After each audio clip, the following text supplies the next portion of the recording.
Ayan guys, magluluto tayo guys nitong kanton. Isa tayo ng sibuyas guys.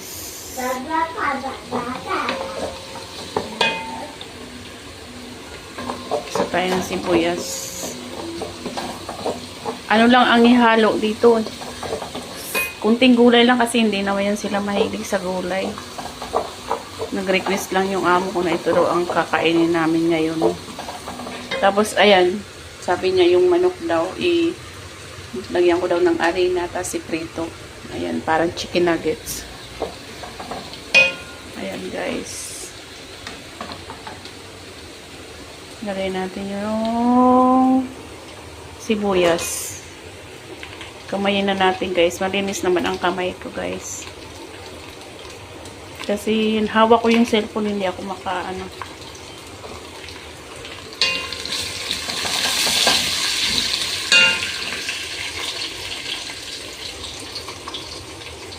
Bibidyo kasi ako. Ayan guys. Lagay natin yung sibuyas.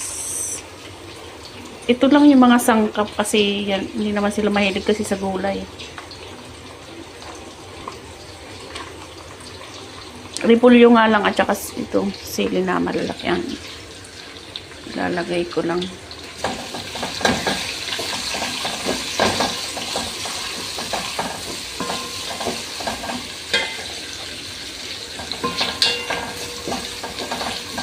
Gusto niya nga kanina pasta daw ang gawin kong kanton. Pangit naman nun, macaroni pasta plus kanton.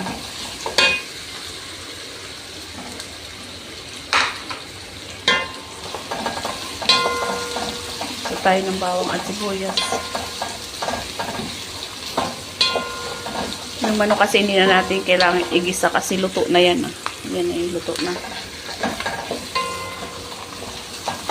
So, ang igigisa lang natin yung repolyo at saka yung